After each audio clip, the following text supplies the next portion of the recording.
Hello friends, मैं एक बार फिर से आपका कन्फ्यूजन दूर करने के लिए आ गया हूँ।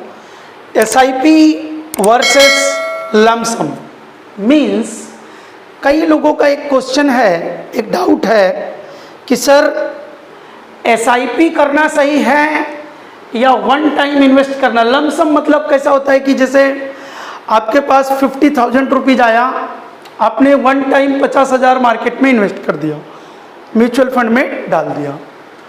दूसरा एसआईपी क्या होता है, आप मंथली जमा कर रहे हो। तो मैं आज आपको डिफरेंस बताने चल रहा हूँ लमसम और एसआईपी, दोनों को ध्यान से देखिए। लमसम मीन्स 1 लाख रुपये आपके पास जमा हुआ, आपने 1 लाख रुपये शेयर मार्केट में डाल दिया। उस समय मान लिया आपने जब 1 लाख रुपीज इन्वेस्ट किया, उस समय शेयर मार्केट एकदम पीक पे थी, मीन्स एकदम हाई पे चल रही थी। उसको बोलते हैं मार्केट इज ओवर वैल्यूड। उस समय मार्केट जो थी ओवर वैल्यूड थी। उसी समय अपने म्यूचुअल फंड में 1 लाख रुपए इन्वेस्ट किया और जो आपका फंड मैनेजर था उसने 1 लाख रुपया अलग अलग शेयर्स में या अलग अलग कंपनीज में इन्वेस्ट कर दिया। बट उस समय शेयर मार्केट एकदम हाई पे थी और ओवर वैल्यूड थी। उसके बाद जब शेयर मार्केट में करेक्शन आया, मतलब शेयर मार्केट गिरा, उस कंपनी के शेयर्स गिरे, उस कंपनी की वैल्यू गिरी, तो आपका ये जो 1 लाख रुपीज़ था उसकी वैल्यू भी गिर गई। समझा? फिर क्या हुआ, आपको लॉस दिखने लगा। आपको लॉस दिखेगा कि मैंने 1 लाख रुपये डाला था, उसकी वैल्यू तो 80,000, 70,000, 50,000, 60,000 हो गई। ठीक, अब कैसा है कि जब मार्केट गिरा तो फिर से आपको इन्वेस्ट करना चाहिए, क्योंकि आपको चीजें सस्ते में मिलेंगी। वही शेयर, जो शेयर्स आपको जब मार्केट पीक पे था, हाई पे था, तो जो शेयर आपको 600 में मिल रहा था, वो शेयर जब मार्केट गिर जाता है तो यही शेयर आपको 300 में मिलेगा या 400 में मिलेगा। बात को समझ रहे हो? तो आप तो 1 लाख रुपीज डाल चुके हो, आपने 600 के भाव से शेयर्स खरीद लिया है, ठीक है। तो अगर उस शेयर का प्राइस 300 हो गया तो आपकी जो वैल्यू थी वो 50,000 हो गई, तो आपको लॉस दिख रहा है। अब या तो आप फिर से 1 लाख रुपए इन्वेस्ट कीजिए, जब 300 हुआ तो आप फिर से 1 लाख रुपए इन्वेस्ट कर दीजिए, 300 के भाव से फिर से आपको शेयर्स मिल जाएंगे। इसको बोलते हैं अक्यूमुलेशन। ठीक, मार्केट गिरती रहे, आप खरीदते रहो। अब एसआईपी का बेनिफिट क्या है, अगर आप मंथली हर महीने 1,000 रुपीज डाल रहे हो, 1,000 रुपीज इन्वेस्ट कर रहे हो, हर मंथली 10 तारीख, 12 तारीख, 15 तारीख को म्यूचुअल फंड के किसी भी स्कीम में आप 1,000 रुपीज डाल रहे हो। ठीक, तो आप ध्यान से सोचिएगा, आपका जो 1,000 रुपीज है आज इन्वेस्ट हुआ, जब आपने पहला एसआईपी डाला, फिर शेयर मार्केट बढ़ी, फिर इन्वेस्ट हुआ, शेयर मार्केट गिरा, फिर इन्वेस्ट हुआ, शेयर मार्केट और गिरा, फिर भी इन्वेस्ट हुआ, शेयर मार्केट बढ़ा, गिरा, मतलब इस तरह से आपके पैसे क्या हुआ, मार्केट जैसे अप एंड डाउन होते रहा, उसी तरह से आपका पैसा भी उसके अंदर इन्वेस्ट होते रहा, तो उसका एक एवरेज बन जाता है। तो एसआईपी का normally average rate of return, मैंने पहले वीडियो में बताया था, अगर वर्स्ट टू वर्स्ट स्कीम लोगे, एकदम बेकार से बेकार स्कीम लिया है, तो 10 to 12% का रिटर्न देता है लॉन्ग टर्म में। मैंने वर्ड बोला है लॉन्ग टर्म, 10 ईयर तक का वेट करना होगा, 10 ईयर के लिए आपको रुकना होगा, क्योंकि अगर उस समय मार्केट बीच में गिरी और आपने उस समय अपने पैसे को विड्रॉ किया तो आप हमेशा लॉस में रहेंगे।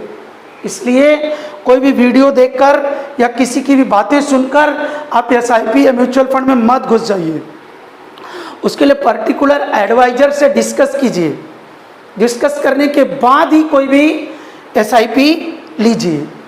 रही बात, कई लोग मुझसे कहते हैं कि सर बैंक में एसआईपी की जाती है, बट मैंने कहा कि आपका एडवाइजर जो बहुत सच्चा और ईमानदार और अच्छा हो, कारण नहीं तो वो फंड आपको देगा जिसमें उसका बेनिफिट होगा, जिसमें उसका कमीशन ज़्यादा होगा, आपका बेनिफिट कम सोचेगा वो। इसलिए सही एडवाइजर चुने। अब या तो किसी का मत सुने, अपने मन से रिसर्च करें, खुद फंड जाकर बताएं कि मुझे इस फंड में इन्वेस्ट करना है। मैं आपको एग्जांपल देता हूं। एक SBI स्मॉल कैप फंड है, स्टेट बैंक ऑफ इंडिया का एक म्यूचुअल फंड है।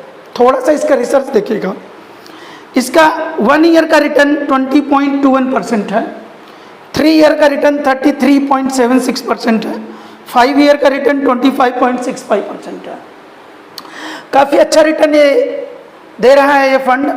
बाकी मैंने पिछले वीडियो में दिया है टॉप 3 फंड्स करके, वो भी आप देख सकते हो वीडियो, उसमें भी मैंने दिखाया था 3 ईयर में उसमें 65% तक रिटर्न दिया हुआ है।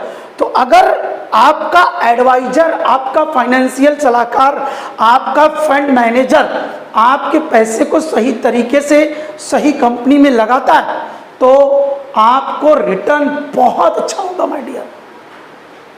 वीडियो एकदम ध्यान से देखिएगा, मैं पूरा एक्सप्लेन करके दूंगा कि 1000 जमा करने पे क्या होगा, 2000, 3000। इधर देखिए एक चार्ट मैंने बनाया है। ये चार्ट मैंने एक फाइनेंशियल कैलकुलेटर आप डाउनलोड कर सकते हो प्ले स्टोर से, उससे आप कैलकुलेट कर सकते हो। ठीक, ध्यान से देखिएगा इसको। यहाँ पर आपको दिख रहा है अगर कोई भी व्यक्ति कोई भी 1000 रुपीज मंथली डिपॉजिट करता है SIP सिस्टमैटिक इन्वेस्ट प्लान में, कोई व्यक्ति 1000 जमा कर रहा है और देखिए मैंने आपको दिखाया कि 20%, 33%, इससे भी ज़्यादा रेट ऑफ रिटर्न फंड्स देते हैं, बट डिपेंड करता है थोड़ा सा कि आप किस फंड में हो।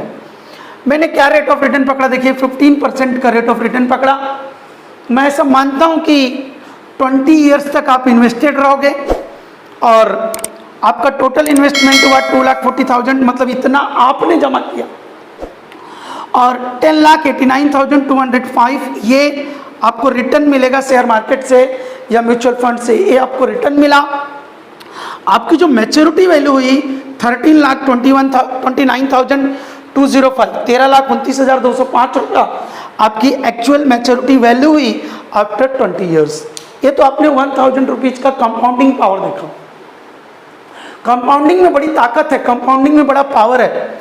हम गलतियां यही कर गए हैं कि हमने SIP किया नहीं, हर काम कर रहे हैं बट हमने कोई SIP नहीं किया, कोई म्यूचुअल फंड नहीं लिया। हमारी ये गलती है। हम इन्वेस्टमेंट करते ना, सोचते हैं तुरंत उसका फल हमें मिल जाए। अरे यार, एक लड़का भी पैदा होता है, वो उसको कमाने के लिए भी 25 से 26 साल लग जाता है। 25 से 26 साल तक हम उसको भी पालते पोसते हैं, तो SIP को 10 साल हम नहीं पाल सकते।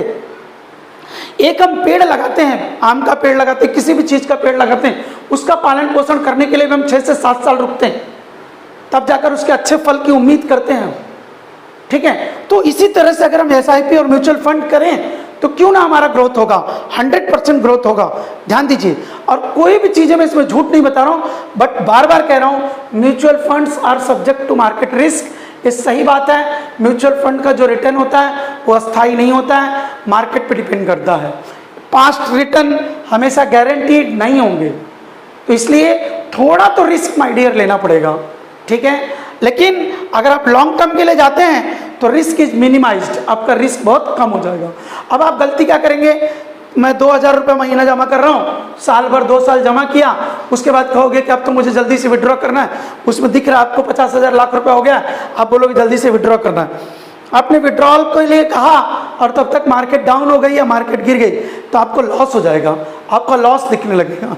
इसलिए मार्केट में जब मार्केट डाउन है तब आपका SIP जाना चाहिए, और जब मार्केट हाई पे है तब आपको SIP निकलना चाहिए, तो आपको बहुत अच्छा प्रॉफिट होगा।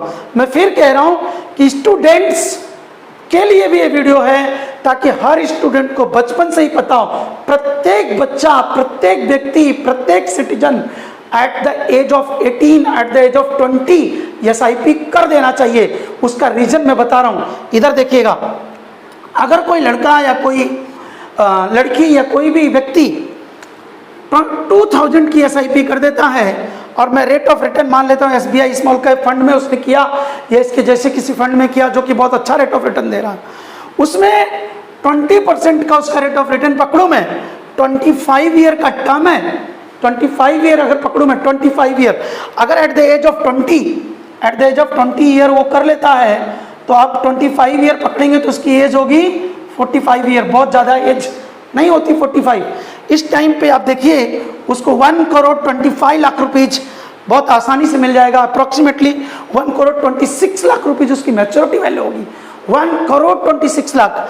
आपने 2000 की पावर को देखो, 2000 SIP के पावर को देखो लॉन्ग टर्म में, आपने टोटल जमा किया सिर्फ 6 लाख रुपए, टोटल जमा किया सिर्फ 6 लाख रुपया, आपको रिटर्न दिया 1,19,00,000 रुपया, और आपकी टोटल मैच्योरिटी हुई 1,25,00,000 रुपया। सोचिए हमने किया ही नहीं। आप सोचिए अगर पिछले 25 साल पहले हमने अगर ये 2000 SIP कर दिया होता तो अब तक ये 1,25,00,000 नहीं, लगभग 1.5 से 2 करोड़ रुपया हुआ होता, क्योंकि मार्केट वहां से काफी हाई गई है पास्ट रिकॉर्ड में। ठीक है माय डियर, तो जरा ये देखिए एक और, मान लिया कोई लड़का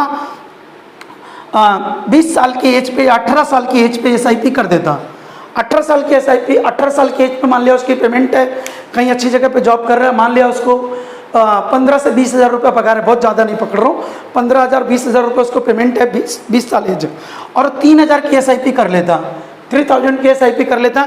मैंने रेट ऑफ रिटर्न खुद ही गिरा दिया, देखिए 15% पकड़ा मैंने, यहाँ पर 20 पकड़ा था, यहाँ पर 15 पकड़ा था, यहाँ पर 15 पकड़ा, जो कि 20 प्लस रेट ऑफ रिटर्न में फंड्स के दिखा रहा हूँ, 33, 25 देख लीजिए आप खुद रिसर्च करिए, खुद रिसर्च करके आगे जाइए। मेरा काम है सिर्फ आपको जगाना, मेरा काम है सिर्फ आपको बताना कि ये भी होता है। हमें सिर्फ आपको बचाना है बैंक से, कि आप अपने पैसे को ले जाकर बैंक में रखते हो, बैंक में आपका पैसा आइडल पड़ा रहता है, मूर्त रूप में पड़ा रहता है, उसका कोई यूज नहीं है, वो पैसा बैंक इन सब जगहों पर यूज करके बैंक अमीर बनती जा रही है और आपको कोई रिटर्न बैंक नहीं दे रही है। इसलिए आप जरा ये देखिए 3,000 अगर आप जमा करते हो 15% रेट ऑफ रिटर्न के हिसाब से 30 साल तक आपको जमा करना है, 30 ईयर्स। आपने टोटल डिपॉजिट किया 10,80,000 रुपया, आपको रिटर्न कितना मिला माय डियर जरा देखिएगा, 1,58,00,000, मतलब लगभग 1,60,00,000 रुपया आपको रिटर्न मिला, और 1,70,00,000 रुपए के आसपास आपका टोटल मैच्योरिटी वैल्यू हुई 1,70,00,000। कोई बहुत बड़े दिन नहीं होते, आपने देखा होगा देखते ही देखते 10 साल गुजर जाते हैं, देखते ही देखते 20 साल गुजर जाते हैं, देखते ही देखते 25 साल गुजर जाते हैं, बट हमने इसमें से कुछ नहीं किया। सो अगर कोई पूछे SIP versus lump sum which is better, मैं हमेशा कहूंगा SIP is better than lump sum. Lump sum में इजीली ये रहता है कि बहुत से लोगों का क्वेश्चन है कि सर हर महीने मेरा SIP नहीं गया तो अरे यार EMI थोड़ी ना भर रहे हो कि आपको बैंक आके आपके घर पे मांगने लगेगा, आपके ऊपर केस हो जाएगा। EMI नहीं है वो, SIP है, आपकी मर्जी, आपकी मर्जी। जब तक आप कहेंगे तब तक आपके अकाउंट से कटेगा, जिस दिन आप जाकर बंद कर देंगे उस दिन आपके अकाउंट से कटना बंद हो जाएगा। इसमें कौन सी दिक्कत की बात है? बस मैंने कहा कि निकालना मत। मान लिया आपने 3 साल भरा, 4 साल भरा, 5 साल भरा, तो आप विड्रॉ मत करिए। विड्रॉ तब करिए जब मार्केट एकदम हाई हो, आपके फंड में पैसा, आपका फंड अच्छा ग्रो किया हो, तभी पैसा निकालिए। मैंने ये कहा, मान लिया आपने SIP कर लिया 10 साल का, आप 2, 3 साल, 4 साल, 5 साल भरे, अब आप नहीं भर पा रहे हो, कोई कठिनाई आ गई है घर में, कोई समस्या आ गई है, आप अपना SIP बंद करवा दीजिए, कोई दिक्कत नहीं। जहाँ से करवाए थे वहीं से आप बंद करवा दीजिए। आजकल तो यार सब ऑनलाइन सिस्टम है, आप ऑनलाइन एप्लीकेशन डाल देंगे, ऑनलाइन बंद हो जाएगा। समझ में आ रहा है? तो ये EMI नहीं है कि आपको कोई फोर्स है, कोई डंडा लेके खड़ा है कि मेरे को पैसा दे, ऐसा नहीं है, आपकी मर्जी। SIP is depend on you. तो लमसम में इसका टेंशन नहीं रहता कि मेरे अकाउंट से 3,000 कटने वाला है। हाँ, एक चीज ध्यान देना कि जब आप SIP कर रहे हो तो आपसे, आपके अकाउंट से मंथली जब 3,000 कट होगा, तो अगर उस दिन 3,000 नहीं रहेगा, जिस दिन कट हो रहा है, मान लिया आपने चुना है 20 तारीख, 20 तारीख को 3,000 अगर SIP आपके अकाउंट से कट होना, और उस दिन 3,000 रुपीज आपके अकाउंट में नहीं है, तो yes, bank SIP bounce charge cut करता है।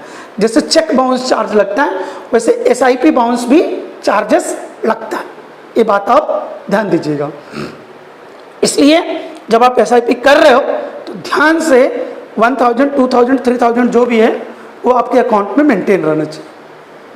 जब आपको बंद करवाना है तो उसके थोड़ा सा पहले ही, मतलब 2-3 SIP भी बाकी हैं, उसके पहले ही आप पहुंच जाइए और बोलिए कि सर नेक्स्ट मंथ से मेरा SIP बंद कर दीजिए, क्योंकि प्रोसेसिंग होने में भी थोड़ा टाइम लगता है। तो प्रोसेसिंग होते होते हो सकता है आपका एक SIP कट हो जाए, तो वो पैसा अगर ग्रो रहेगा, जितना डाले थे उससे अच्छा प्रॉफिट दिया हुआ है तो आप निकाल लीजिए, नहीं तो रुक जाइए। मार्केट की वैल्यू बढ़ेगी तो आपका पैसा बढ़ जाएगा, कोई दिक्कत नहीं। बात समझ में आया? ये मैं स्टूडेंट्स को भी बताना चाहता हूँ, इसलिए मैं लेकर आया। कारण जो हमारा एजुकेशन सिस्टम है उसमें ये सब चीज़ें नहीं बताई जाती। बच्चे बड़े हो जाते हैं, बच्चे 12वीं कर लेते हैं, TY BCom कर लेते हैं, बट उनको इन सब चीज़ों की नॉलेज नहीं रह जाती। मैं एजुकेशनल नॉलेज तो दे ही रहा हूँ आपको इस चैनल पे, आपको 10th 12th जो भी पढ़ाना हो तो पढ़ा ही रहा हूँ, बट मैं साथ साथ थोड़ा सा एक्स्ट्रा नॉलेज दे रहा हूँ कि हम ग्रो कैसे करेंगे, हमारा ग्रोथ कैसे होगा, हम पैसे को इन्वेस्ट कैसे करेंगे, हमारा पैसा कैसे बढ़ेगा, हमारा रेट ऑफ रिटर्न कैसे बढ़ेगा, हम ग्रो कैसे हों, हम रिच कैसे बने, हम लोअर क्लास से मिडिल क्लास में कैसे आए, मिडिल क्लास से रिच क्लास में कैसे आए, उसके तरीके थोड़ा सा मैं आपको बताने की कोशिश करता हूँ। तो प्लीज़ ये सब चीज़ें देखिए, कुछ डाउट रहेगा तो मुझे बताइए। किसी ने मुझसे कहा कि क्या SIP का रिटर्न फिक्स है? नहीं माय डियर, SIP का रिटर्न फिक्स नहीं है। SIP का रिटर्न अप एंड डाउन होते रहता है। फिर एक का डाउट है, क्या SIP में लॉस होता है? यस, अगर आप ओवर वैल्यूड मार्केट में घुसे हो, यस लॉस होगा, लेकिन अगर लॉन्ग टर्म में हो तो प्रॉफिट होगा पक्का। ठीक है, लॉस दिखेगा, मान लिया 2 महीना 4 महीने में आपने देखा अरे यार मैंने जमा किया 50,000, ये तो हो गया 30,000, बट लॉन्ग टर्म में आप जमा करते रहिए, आपको 100% प्रॉफिट दिखेगा। बात समझ में आया? SIP versus lump sum. लमसम मतलब 1 लाख रुपए डाल दिया, कभी 50,000 डाल दिया, कभी 1 लाख डाल दिया, कभी 2 लाख डाल दिया, इसको कहते हैं लमसम। और SIP मतलब सिस्टमैटिक इन्वेस्टमेंट प्लान, जिसमें एक फंड मैनेजर रहेगा, हर महीना जो पैसा कलेक्ट होगा उसको बराबर से शेयर मार्केट में लगाएगा। उसको बोलते हैं फंड मैनेजर, जो सभी फंड्स को मैनेज करता है। Okay, thank you. I think that आपको पूरा अच्छे से समझा रहेगा। कुछ भी डाउट है तो कमेंट बॉक्स में आप लिखें, आपका कमेंट पढ़ करके मैं नेक्स्ट वीडियो पे आता हूँ। और जिसको मुझसे पर्सनल कांटेक्ट करना रहेगा वो पर्सनल कांटेक्ट भी कर सकता है। हाँ, okay, thank you for watching Shraddha classes.